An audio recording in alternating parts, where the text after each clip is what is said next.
Welcome, Uli and Amit, and thank you for joining me for this discussion on how your business is coping in the wake of COVID-19. So given the unique scenario that COVID-19 has put business and economies in, we're keen to take a bit of a pulse check of Ecosystem, a BDO client, and a services firm to sort of see how you're coping. So the first question, perhaps I'll ask you, Amit, and that is, how are you on a personal level? And I guess secondly, how is Ecosystem coping at this time? Well, thank you, Catherine, and first of all, thanks for setting this up with Uli and myself, and I hope everyone in the broader BDO team is well and safe, and their families as well. Look, I think you're coping as best as you can. I think at a personal front, we're seeing just a significant shift in our own lifestyles, right? So learning to cope with that. I think we also have to remind ourselves, because your thoughts go for people who are impacted a lot more, and we consider ourselves a little bit fortunate just based on our locations at the moment, for Lee and myself being in Singapore, Australia, or in Asia Pacific in general, has been a little bit more contained. But I think, we're seeing decades of shift take place over weeks at the moment in terms of our patterns and how we live our lifestyles. So learning to cope with that, trying to stay healthy. We try and get on with our day as best as we can. Pretty much confined to this little office I have in my home. And as you can see, I've got a little exercise cycle here as well. Try to exercise a little bit. Uli's our team motivation to keep us all going with the exercise. From a business standpoint, again, as we got into this, we started seeing the signs early on in February, especially when Singapore started getting impacted. We started cancelling all our travel, and events started getting cancelled. And we realized, and Uli and I had a chat, and we discussed almost on a daily basis. And our view was at that point, and I maintain it even more now, is that this is, we were not going to get into an economic crisis. We were getting into a humanitarian crisis, and the economic fallout was basically a result of that. So we just have to deal with it. So I think our approach has been, if we can take an approach where first of all we focus on the people, that's our team and our customers, and then we'd be in a much better position to deal with the business environment. Excellent. Too true. So Uli, I was wondering whether maybe I could get you to comment on what have been, I guess, your biggest challenges you've had to deal with up until this point. Yeah, thanks, Catherine. And I might maybe take on what Amit just mentioned. So I guess, first of all, it's about people. We are in a people business. We're a services business, so it's about the teams, the clients as well. So fortunately, the industry that we're working in, we are quite used to working remotely. So traveling and working off-site and everything hasn't been completely new to us. But what we first of all had to figure out is a little bit, how do we stay connected on a daily basis with the teams, and also still keeping an eye out on individuals, because everyone is probably impacted in different ways. Some are more impacted because their families, they might have families in geographies which are more impacted, which are less contained, as as Amit said. Some people have elderly people in retirement homes, so not able to see them because of different lockdowns or different restrictions. So being physically separated, but still being able to touch base with a team on a regular basis. Obviously, having these kind of water cooler discussions, just like to just stay what is happening in people's life and people's work life as well. What are they working on, and that it's not becoming too disjointed. Because while working remotely is not new, working remotely for maybe 6 to 8 weeks is new for us as well. So that's has probably been the key challenge, or maybe adjustment, I should say. So what we have implemented is a daily team stand-up, where everyone dials into video conferencing, a Zoom call, and I think Amit quoted before in a different discussion that it's kind of the highlight of the day, seeing everyone, in the different locations and the different teams, and so that's is really good, and so keeping the team connected, and the spirits up as well, and the same one I would say is for the clients as well, for the market, just while there might be an impact on the way we're engaging from a commercial aspect, we're still trying to stay connected and obviously touching base, or staying connected to clients, understanding how they're coping with that, obviously seeing if we can help, but just maintaining relationships as well, and offering support wherever we can. So. Yeah, communication has been absolutely key, I think, in getting through this, both from an internal perspective. I think we're learning more about our own colleagues through these regular Teams meetings now. So, and I guess you have to almost apply that same concept to your clients, right? So, so the next one is going to be a bit of a hard question, but Amit, have you identified any upside opportunities, through this unique scenario that we've all been placed in? I think on our sides we're kind of trying to innovate fast to help respond in whatever way we can to help our clients. What have you been experiencing, or what's your thoughts on that? No, look, that's a really good question. And I think what it required from us was quite a fair bit of introspection. And we decided, sometimes it's very important to make yourself a little bit, get that state of stillness, even in your business, not just in your personal being, but in your business, so that you can actually sit back and, take a step back and think through things, right? One of the decisions we made last month, when all of this was starting to build up and you were starting to see the implications and the impact on countries, it was a huge cascading effect across the globe, right? And as I said earlier, this is a humanitarian crisis, and that's how we approached it first. And our view was we made a decision that for a period of time we decided to have a quiet period where we would not publish content or any research relating to COVID, because I think it was required that people actually absorb the impact first, and before anyone tried to make commercial opportunities out of it. So we decided, made a conscious decision, absolutely no content on COVID for a period of time. We're not going to build any commercial opportunity around that, and I think that worked out really well.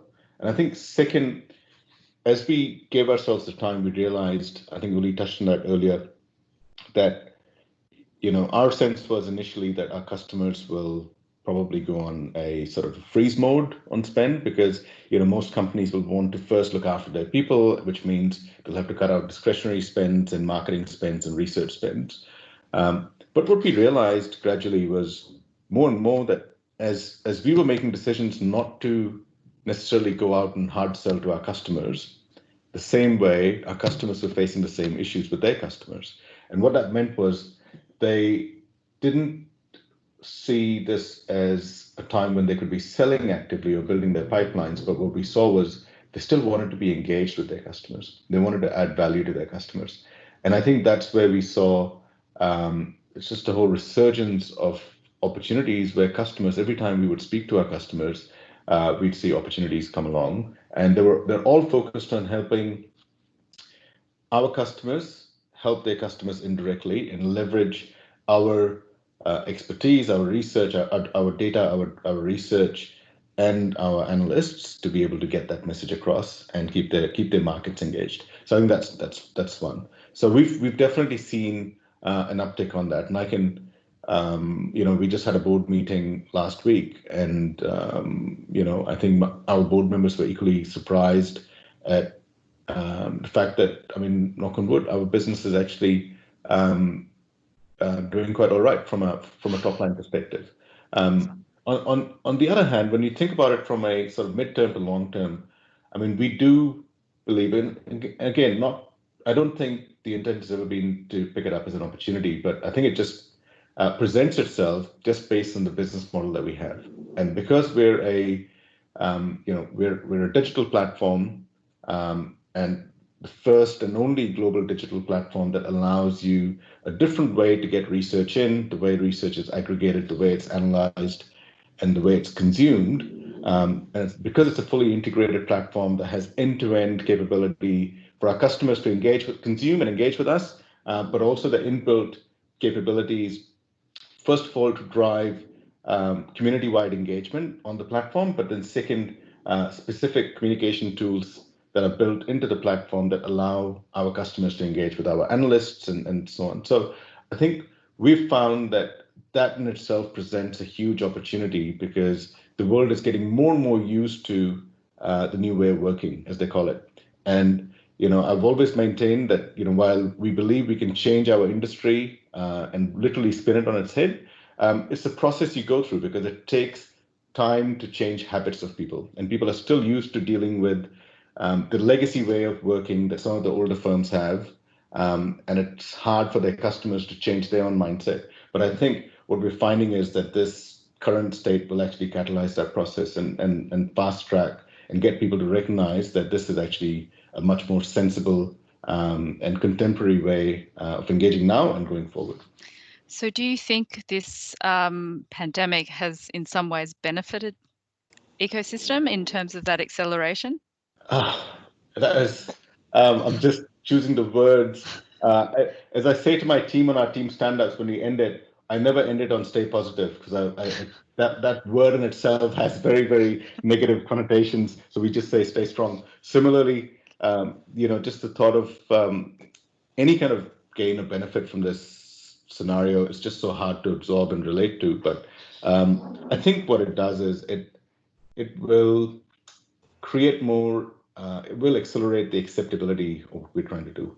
And in the same way, if I can give you just a personal analogy and an example, because when I was in my corporate career, because it was so much easier and we were used to charging all our taxis on credit cards and just put the receipt in your wallet, it was just so much easier than to hand off the receipt to someone to sort it out. When Uber came along, I was like, I'm not going to take Uber. It's so hard because then I've got to find a receipt, and it just broke my process, the process I was used to. Till I actually started Ecosystem, and first of all, I felt compelled that I should support in something that I believe. If this is my belief that there's the possibility to change industries and transform them, then let me support companies that have done that. That was a philosophical view, and then as I started using it, I realized that actually it was really good. I used to get discounts from them. I used to get it was so convenient because I would be on a conference call. I'd jump in the car, say hello, and then they would just take me to wherever I had to go. There was no interaction required. And so to me, that shift in that acceptability of that model took a little bit of time, but it was once I realized it, I would never go back. Yeah, it's the same way I feel with our model. I think once our customers start to get used to it, it'll be hard for them to go back to the legacy way. Maybe to add to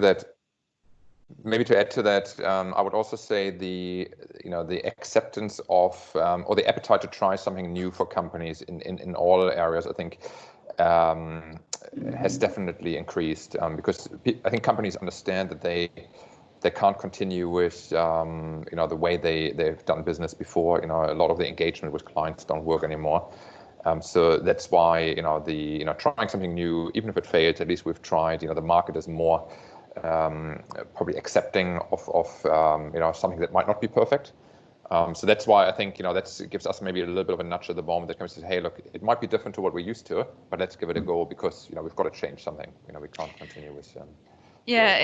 It sounds like this has ensued almost like a kind of a disruption of systems across on every level, whether it's at the country level, economic level, and business level. So I think just looking internally amongst what we're doing as well, there's just lots of rethinking being done around how we're operating, and I think that's only a positive thing, I guess. So interesting. But the other question I had quickly back to you, Amit, was you mentioned that you were approaching this from a humanitarian crisis situation as opposed to an economic or a financial crisis. Could you just quickly comment on how you differentiate between the two What approaches? Why is it different to perhaps a financial crisis approach? Well, first of all, I think the big difference is, people are getting sick, and in some cases, unfortunately, the fatalities. Some of those are pretty, for some people, are immediate families and friends, right? And when people are in that frame of mind, and when they're dealing with survival, not of a business, but for themselves and their families, and how they're going to fend for themselves, just the amount of mental stress that people go through, the physical impact of this, this healthcare crisis. I think there's so much for people to deal with, and so if you were to focus only on the economic angle, then it becomes hard to deal with it. The approach we've taken, I guess, to provide more context, the way we look at it is, if you're able to look after people, which means your customers and your teams, and you're empathetic and you understand what they're going through, then it becomes a lot easier to deal with it. As an example, as I shared earlier, we made a decision not to overly promote COVID content. We made a decision that also not the right time to be building sales pipelines and reaching out to our customers, because a lot of our customers are big global multinationals, and if you look at their corporate offices, just like for you guys as well, for BDO as well, they're either based in Europe or the US, and those markets are so severely impacted, and people in those markets are so severely impacted, and as a result, companies are impacted. We had one of our big customers, and probably one of the biggest technology vendors. Their CEO made a comment publicly and said, "We're going to stop all marketing spend because we're going to conserve all our cash for people that we have." And so, if we genuinely believe that that's what companies should be doing, and that's what we would be doing, then we've got to be empathetic. And I think our customers also realize that, we've given them that respite and respect. And, if we can help them with something, we're there to help them. But we're not there to place any additional pressures on them. I mean, that's kind of my approach towards it. I think we have to figure out a way where we can add value, sometimes overtly, and sometimes just in the background. Got it. No, sounds good. So the next question I was hoping to field with you is that your business, like ours, is as a service business. How have you seen your clients' demands change in the last couple of months, and what sorts of information are they now prioritizing, if any? Okay. So I think the simplest way to respond to that is I'm going to defer that to Uli, and I'll tell you why. I think 2 months ago, as part of our continuity plan, we carved out what our focus was going to be, because Uli and I effectively make decisions together, and we run the business. And we decided to carve out different pieces and priorities so that we could keep our bits running. And I think, Uli's been in the cold face of engaging with all the customers.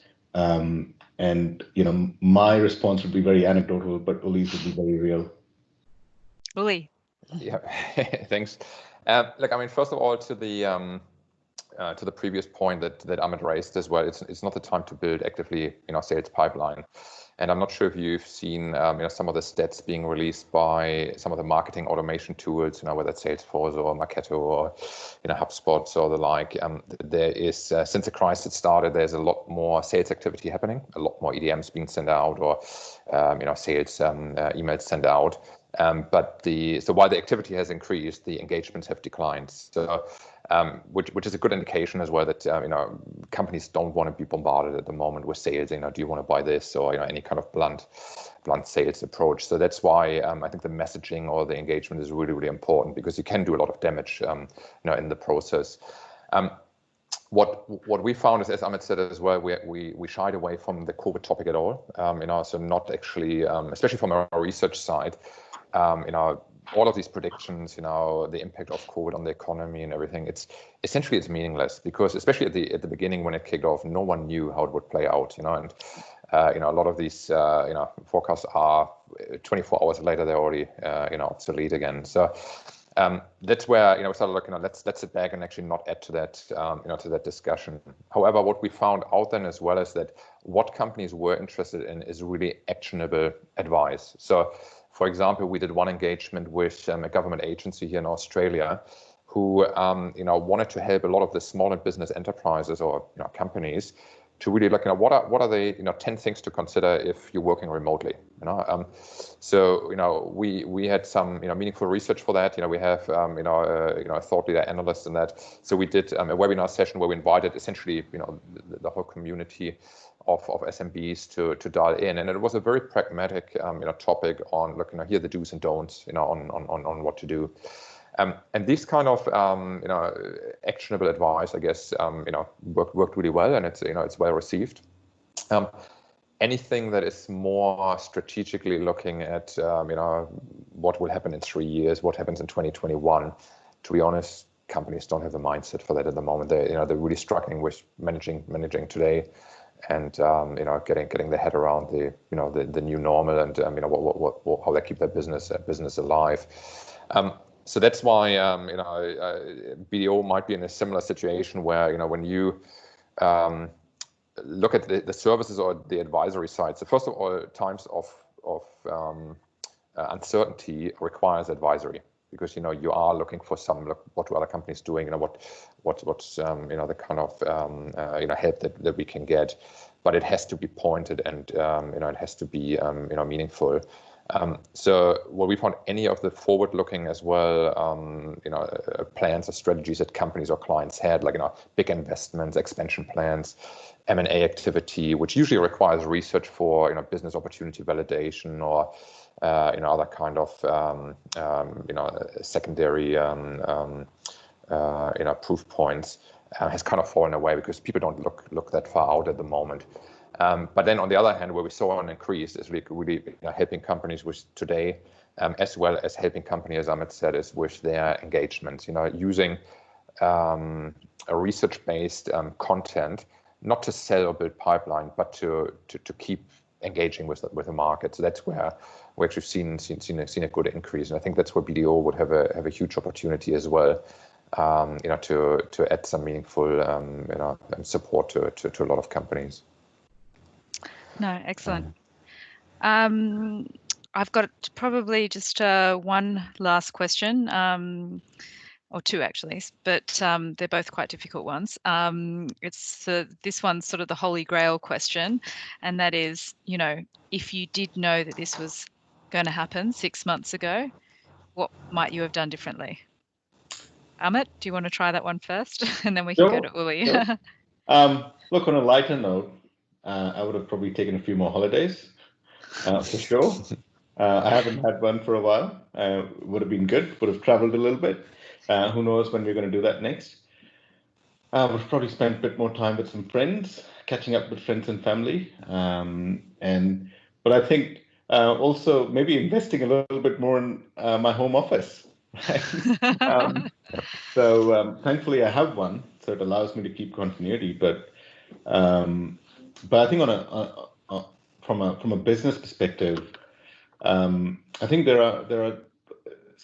we would put more emphasis, I think, on the capabilities of our platform that drive engagement and allow the community as a whole to engage more.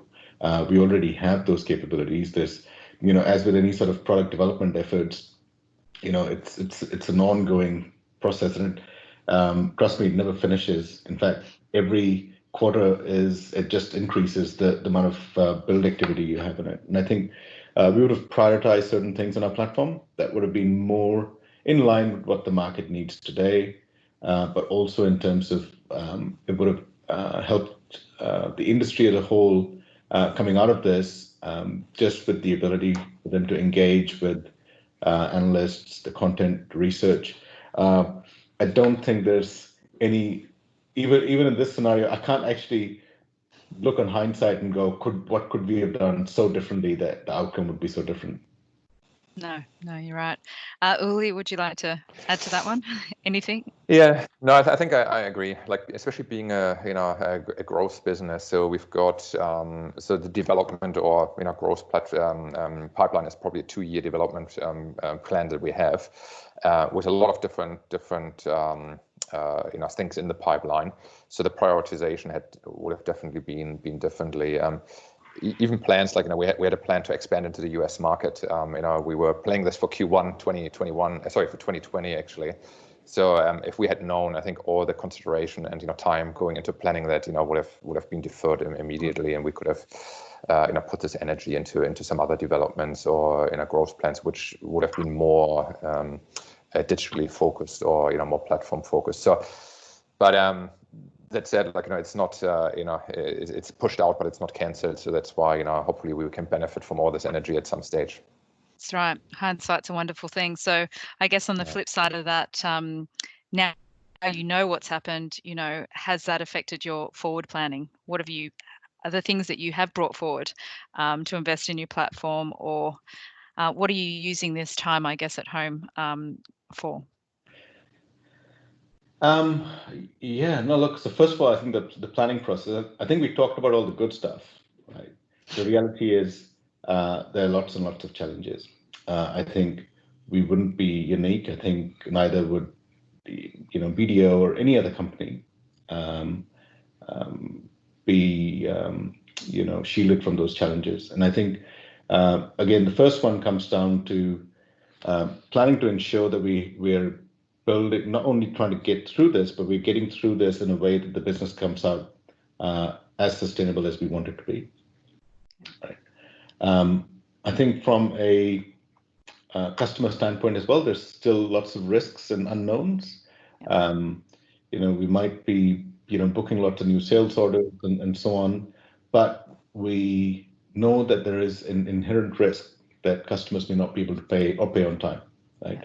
So cash flow, especially in a business where some engagements are really fast moving, some are subscription based, it does have a huge cash flow implication if some of those blocks fall off. So we are continuously planning for that, and it's changed our approach towards that plan. So when we look at our revenues, our book revenues and deferred revenues and pipeline revenues, we look at it very closely. We look at it very sensibly, and the way we manage our costs, eventually it comes down to a cash flow planning. So we do a 90-day rolling plan at the moment.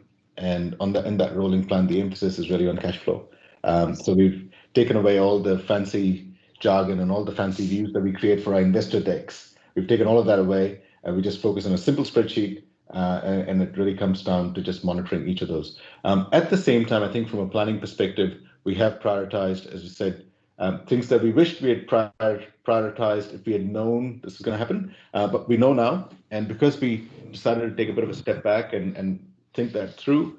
And ironically, it's been good timing because we have just moved our core technology build capability from a smaller boutique provider to one of the top 3 global technology companies globally who are one of the largest IT consulting and services companies. So they're managing the digital platform build, and so as we get into that, we've managed to prioritize with them what are the things that we want to focus on for the next 3 months, because we want to be ready with those and test those out as the market starts to come out of this situation, and then the next 6 to 9 month plan as well.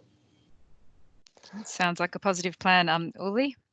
Yeah, one thing to add to what I think, and coming back to the humanitarian aspect, I think the team will definitely be stronger coming out of it than it was getting into the crisis. Obviously, first of all, I think extreme situations always bond teams, and getting through that together, obviously, is a huge achievement, for the team as well as for each individually as well.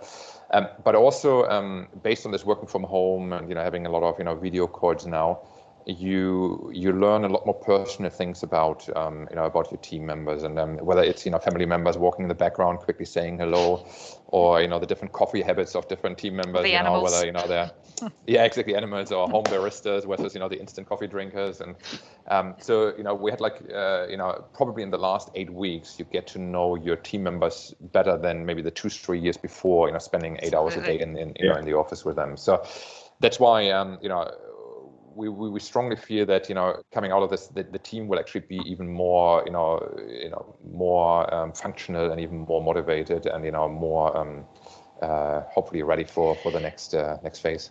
We'll certainly be appreciating the little things. There's so many things that I want to do, and making a list of to-dos after the world opens up. But yeah, guys, thank you so much. Before I sign off, I just wanted to ask the last question. Has BDO been able to help you at all? Have you been in touch with them? Yeah, well, we're in touch with your teams quite frequently. So I have to say, it's thank you for bringing that up. And I think one of the things we consider ourselves very fortunate is we talk about people, but it's also the partnership aspect of people.